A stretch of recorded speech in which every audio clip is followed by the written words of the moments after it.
우리 성도님들은 혼자 지내는 게 좋으세요? 함께 여럿이 지내는 게 좋으세요? 성향에 따라 좀 다른 것 같습니다.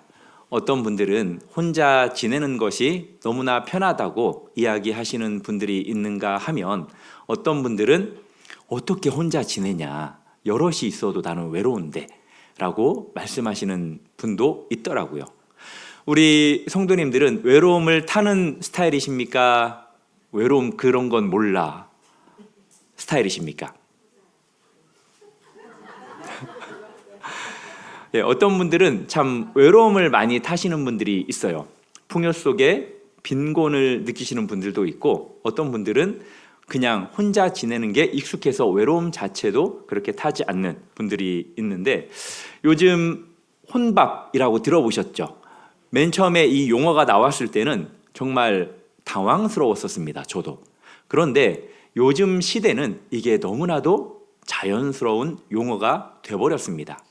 솔직히 제가 어렸을 때 이 말씀을 준비하면서 혼밥이라는 이 용어 때문에 추억이 떠올랐어요. 그게 뭐냐면, 학교를 다녀와서 가방을 마루에 내던지고 배고파서 밥을 찾았습니다. 그때는 부엌 옆에 찬장이 있었어요. 찬장을 열어서 그 식은 찬밥 그냥 먹기에는 좀 그러니까 찬물에 말아서, 그리고 그때는 그렇게 탔어요, 애간장이. 예, 그 애간장에 찍어 먹으면 그냥 그게 맛있었습니다. 그렇게 혼자 밥을 먹고 먹는 상황 속에서 한 번은 그 느낌이 들었어요. 와, 인생이 외롭다. 이 생각을 하면서 제가 눈물 젖은 빵이 아니라 물속에 담겨진 그 밥을 먹었던 그 생각이 떠올랐습니다. 이렇게 혼자 지내는 것이 익숙한 시대가 돼버렸습니다. 오히려 이게 익숙해진 그러한 상황이 어떤 상황 속에서 이렇게 만들어졌냐면은 SNS가 완전히 발달된 그러한 상황 속에서 이런 상황이 발달되었다라는 거예요. 참 많은 온라인 친구들이 있죠. 저도 예전에 카톡에 2,000명이 넘더라고요. 제가 사역했던 교회마다 섬겼던 분들의 그 전화번호를 저장하다 보니까 몇천 명이 돼버린 거예요. 그래서 그걸 상당히 많이 정리를 했습니다. 그럼에도 불구하고 여전히 많이 남아 있어요. 참 역설적이죠. 그렇게 많은 사람들이 있는데, 온라인상에 나의 친구들이 있는데 연락하려고 딱 이렇게 살펴보면 마땅히 연락할 사람이 없는 거예요.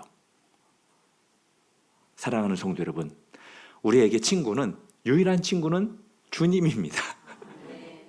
주님이 우리의 친구죠. 그래서 그때 주님, 다시 내가 주님을 찾습니다 라는 그런 고백이 저절로 나오더라고요. 왜 인간은 혼자 있으면 안 되는 걸까요? 혼자 있는 게 너무나 당연한 사람에게는 이 질문이 그렇게 충격적이지 않겠지만, 대부분의 사람들은 이 질문이 좀 충격으로 다가올 수 있다라고 생각합니다. 왜 인간은 혼자 있으면 안 되는 걸까요?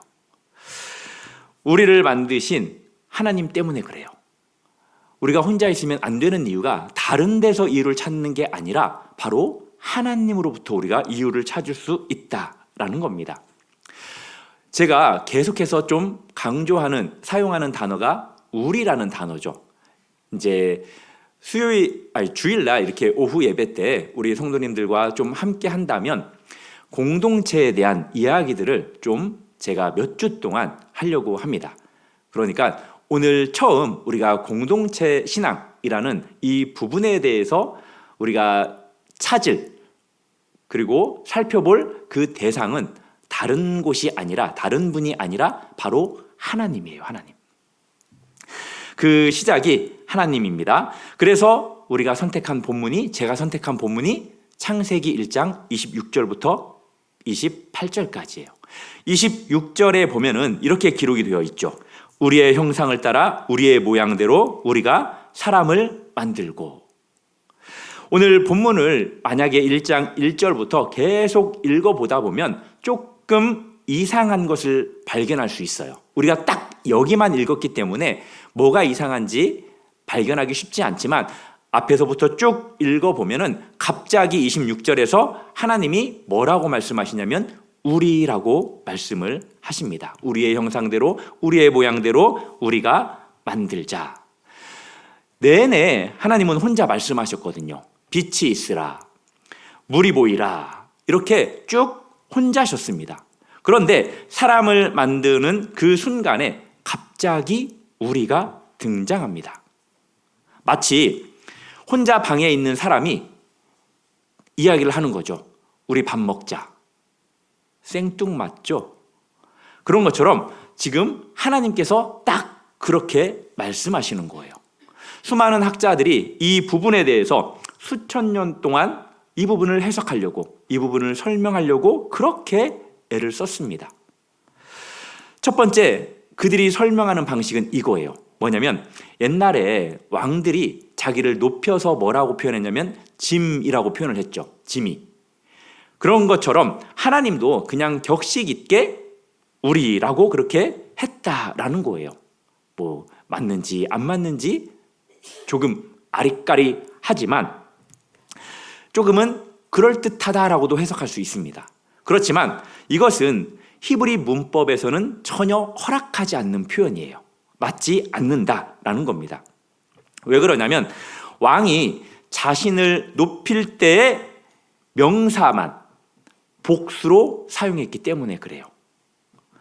쉽게 말씀을 드리자면은 창세기 1장 1절에 보면은 태초에 누가?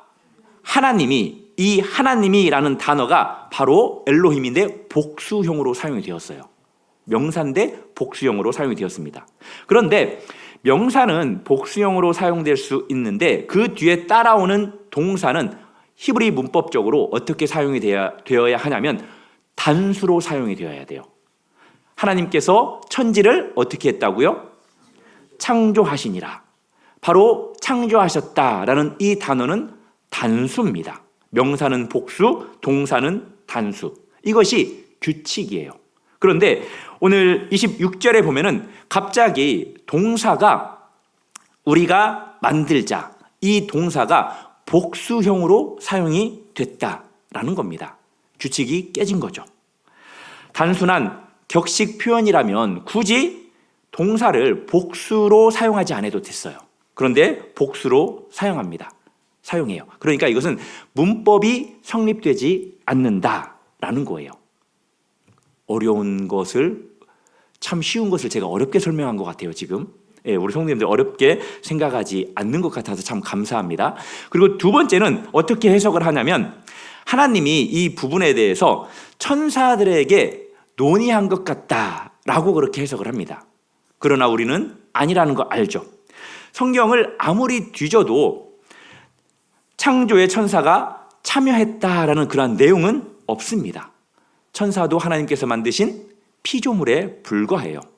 창조주 되시는 그 하나님께서 피조물한테 우리 사람을 만들어 볼까? 라고 그렇게 의논한 곳은 단 한 곳도 없다라는 거예요. 그러면 여기에서 말하는 우리는 도대체 누구일까요? 창세기에서는 명확하게 그 부분에 대해서 밝히지 않습니다.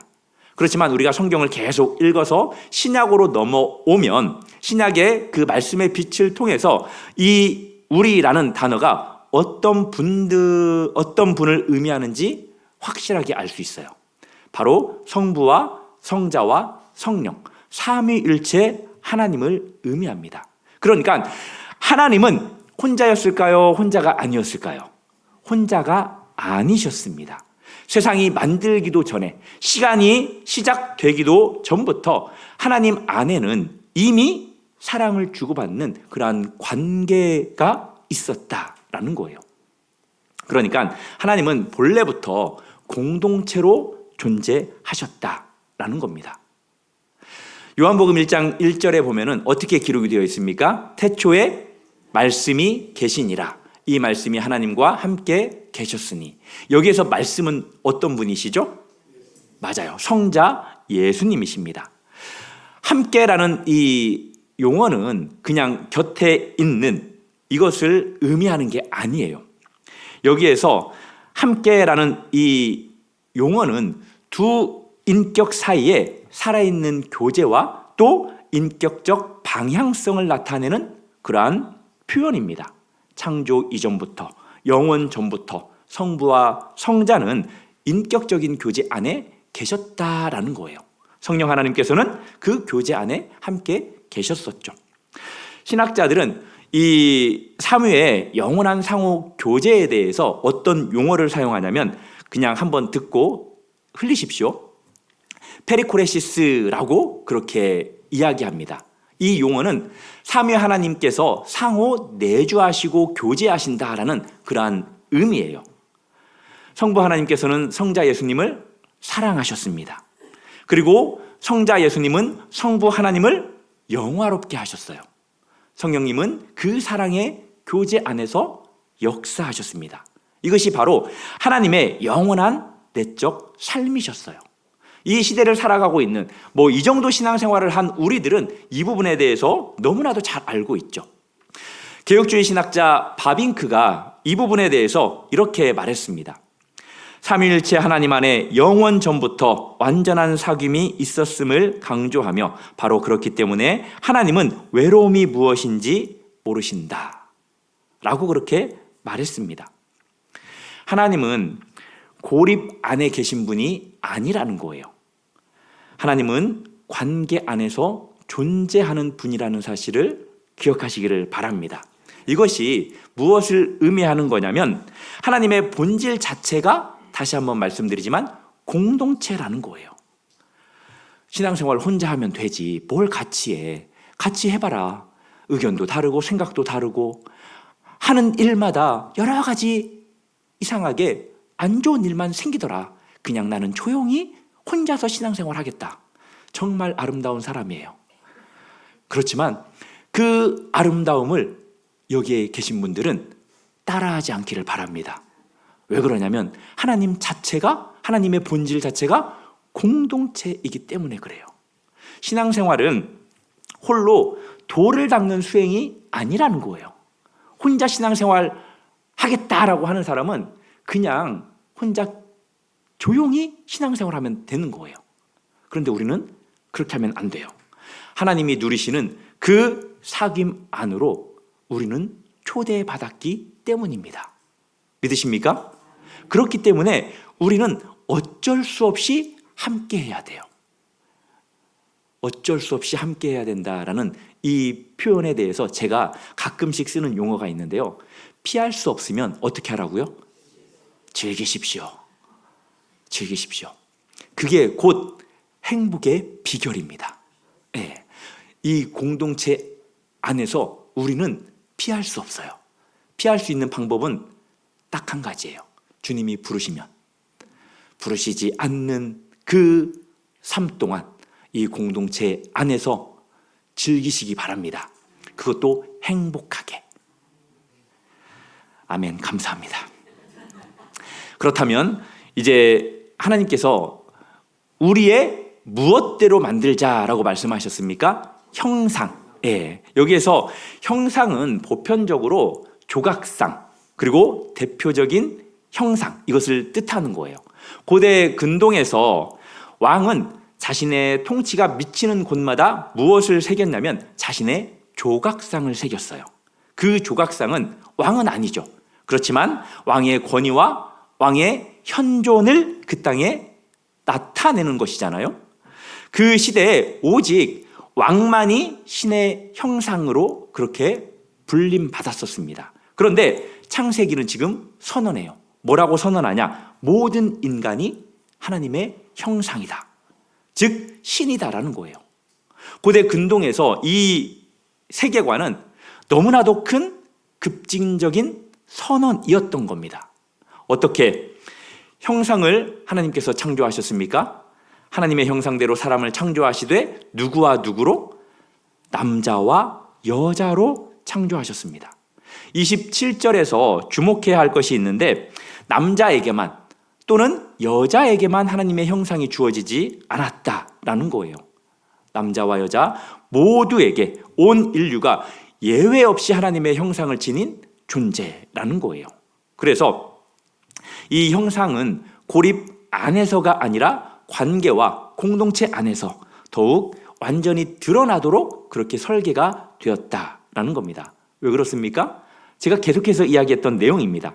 하나님 자신이 관계 안에서 존재하시는 분이시기 때문이에요. 삼위일체의 그 풍성한 교제, 얼마나 풍성하고 얼마나 사랑스러운 교제였겠습니까? 그 교제를 홀로 단절된 그러한 혼자만 누릴 수 있게 만드신 것이 아니라 함께 누릴 수 있도록, 그래야 그것이 완전한 것임을, 완전한 누림이라는 것을 가르쳐주기 위해서 그렇게 만드셨다라는 거예요. 창세기 2장 18절에서 하나님은 선언하십니다. 뭐라고 선언하느냐? 사람이 혼자 사는 것이 좋지 아니하니.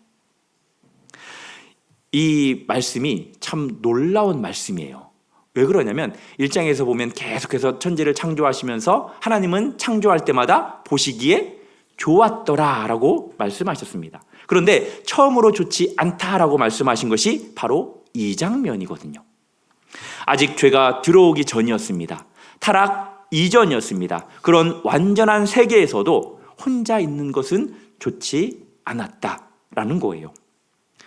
고독한 것이 죄의 결과가 아니라는 거예요. 공동체를 향한 갈망이 인간의 나약함이 아니라는 겁니다. 이것은 자연스러운 거예요.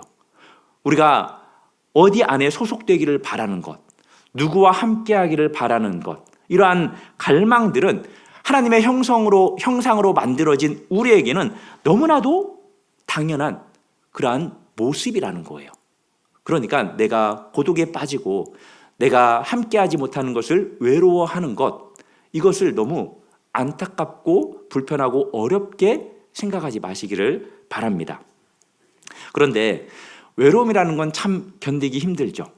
혼자 있는 건 힘듭니다. 그것이 그러나 약점은 아니라는 거예요. 공동체이신 하나님을 닮도록 우리가 창조되었기 때문에 공동체를 갈망하는 것은 지극히 당연하다라는 겁니다. 그래서 힘든 일이 있을 때 너무나 혼자 무거운 짐을 지려고 그렇게 애쓰지 마시고 좀 다른 사람들에게 내려놓으십시오. 뭐 내려놓는다고 그 사람이 짊어져 주지 않더라, 뭐 이러면 할 말 없습니다. 그렇지만 기쁨은 나누면은 배가 되고 슬픔을 나누면 절반이 된다라는 그러한 생각을 기억하시고, 나누면 옆에 있는 그 지체가, 성도님이 그 짐을 대신 져주신다라는 거예요. 하나님도 일을 하실 때는 혼자 일하시지 않으셨어요. 우리 그렇게 함께 일하셨습니다. 그래서 중요한 건 함께라는 거예요. 우리라는 거예요. 그래서 우리가 순으로 이렇게 모이고 또 여러 순들을 또 구역으로 모으고 소그룹으로 그렇게 모이는 것, 이것은 단순한 친목 이상이라는 것을 아셔야 돼요. 야, 갔더니 의미 없더라. 의미 있습니다. 의미를 찾냐 못 찾느냐, 이 차이가 있을 뿐이지 의미는 무조건 있어요. 공동체 모임은 어떤 거냐면 하나님의 형상을 닮아가는 거룩한 과정이라는 사실을 기억하십시오. 다른 데서 우리가 하나님의 형상을 닮아갈 수도 있어요. 그렇지만 어디에서 하나님의 형상을 닮아갈 수 있느냐? 공동체예요. 공동체 안에서 우리의 모난 부분들이 얼마나 깎입니까? 그렇죠. 정말 많이 깎이잖아요. 제가 목회를 안 했으면 이런 성격이었을까요? 목회를 해서 그나마 이런 성격인 겁니다. 우리 성도님들도 마찬가지 아닙니까? 우리가 그렇게 조금씩 철이 들어가잖아요. 이제 28절 말씀 보기 전에 우리 성도님들에게 한번 질문을 해볼게요. 혼자보다 함께라서 참 다행이다 라고 느꼈던 그러한 순간이 있으실까요? 스스로 한번 생각해 보십시오. 그리고 나중에 집에 가서 가까운 사람에게 질문하고 나누시기 바랍니다. 이제 28절 보겠습니다. 하나님이 그들에게 복을 주시며 생육하고 번성하여 땅에 충만하라, 땅을 정복하라, 다스리라 하시니라. 복을 주신 대상이 그가 아니라 그들이라는 거죠. 정복하라, 다스리라 라는 이 사명을 하나님은 개인에게 주신 것이 아니라 공동체에게 주셨다라는 거예요. 그래서 다스림의 사명은 개인의 야망이나 홀로 이루는 그러한 성취가 아닙니다. 공동체적인 책임이에요. 우리가 함께 하나님의 형상으로 이 땅을 다스릴 때 비로소 그 사명이 완수된다는 거예요. 우리 교회의 4대 비전, 이것을 몇 명의 소수의 사람들이 이루어가는 게 아니라는 겁니다. 제가 우리 성도님들에게 우리 교회에 와가지고 계속 강조하는 것, 아마 제가 목회 그만둘 때까지, 내려놓을 때까지 강조하고 싶은 게 4대 비전입니다. 말씀을 가르치는 교회가 되게 해달라고, 다음 세대가 세워지는 교회가 되게 해달라고, 선교하는 교회, 약한 자들을 돕는 교회가 되게 해달라고 제가 기도도 요청할 거고 헌신과 섬김도 계속해서 요구할 거예요. 왜 그러냐면 저 혼자 하나님이 이루라고 하시는 일이 아니기 때문입니다. 우리 장로님들과만 이루라고 하는 일도 아니에요. 모든 성도님들이 함께 협력해서 이것들을 이루어 하나님 나라를 확장하기를 하나님께서 원하시기 때문입니다. 다시 원하시기 때문입니다. 감사합니다. 사랑하는 성도 여러분, 우리의 현실을 우리가 너무나도 잘 알죠. 아름다운 공동체를 만드는 게 참 어려워요. 왜냐? 죄로 인해서 그 공동체의 아름다움이 깨졌기 때문입니다. 우리가 상처는 멀리 있는 사람에게 받지 않아요. 항상 상처는 가까이 있는 사람에게 받습니다. 그러니까 피차 너무나 가까이 가면 뜨겁고 너무 멀면 차가우니까 얼어 죽을 수 있으니까 적당한 간격을 잘 유지하시기 바랍니다. 아담의 실패로 관계가 파괴되었죠. 하나님의 형상을 함께 닮아 피조 세계를 돌봐야 할 인류가 오히려 서로를 짓밟기 시작했습니다. 그러나 복음이 바로 이 지점에서 개입하죠. 예수님은 십자가를 앞두신 그날 밤 다르게 기도하지 않았습니다. 아버지여, 아버지께서 내 안에, 내가 아버지 안에 있는 것 같이 그들도 다 하나가 되어 우리 안에 있게 하사 세상으로 아버지께서 나를 보내신 것을 믿게 하옵소서. 사랑하는 성도 여러분, 교회가 연합하기 위한 기도의 근거가 무엇이냐면 바로 삼위일체의 연합에 있다라는 거예요.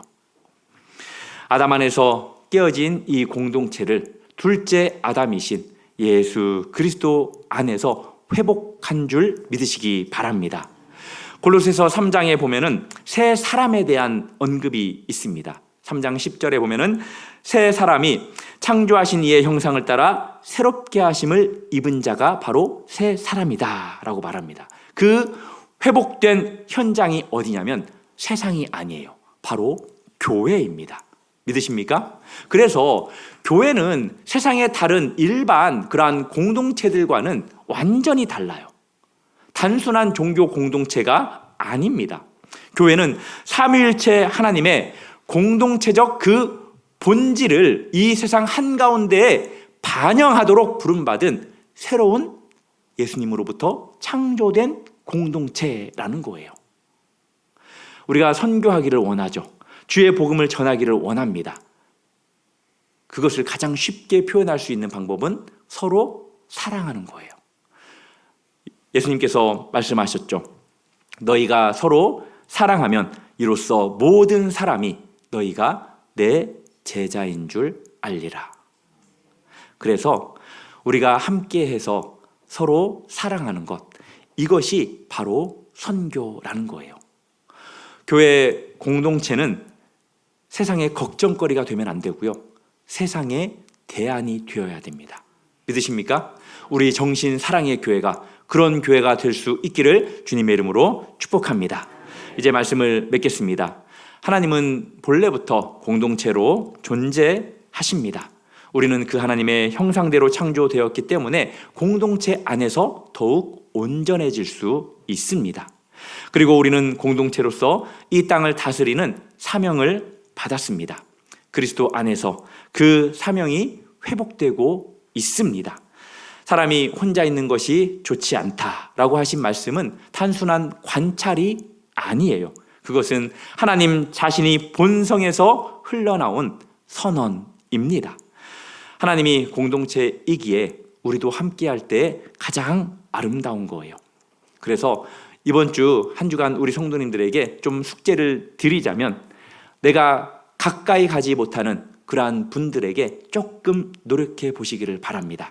그 사람에게 따뜻한 말 한마디 건네시고 따뜻한 눈빛과 그리고 따뜻한 사랑을 느낄 수 있도록 무엇인가를 좀 실천해 보는 그러한 한 주가 되었으면 좋겠고, 또 자신의 고민을 털어놓고 그 부분에 대해서 비밀로 지켜주셔야 돼요.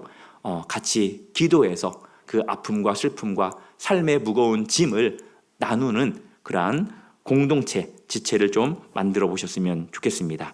삼위일체 하나님이 우리 안에 계시고 우리가 그분 안에 있듯이 우리도 서로 안에 있기를 주님의 이름으로 축복합니다. 우리 이 시간 잠깐 말씀을 생각하면서 함께 기도했으면 좋겠습니다. 하나님께서 공동체로 존재했던 것처럼 우리도 정신사랑의 교회 이 공동체 안에서 존재하고 이 안에서 행복을 누리고 하나님의 그 아름다운 그 연합의 모습을 드러내는 그러한 공동체가 되게 해달라고, 또 우리가 서로 사랑함으로써 주의 복음을 전하는 그러한 교회가 되게 해달라고 우리 함께 말씀을 생각하면서 기도하고 결단하겠습니다. 함께 기도하겠습니다. 하나님,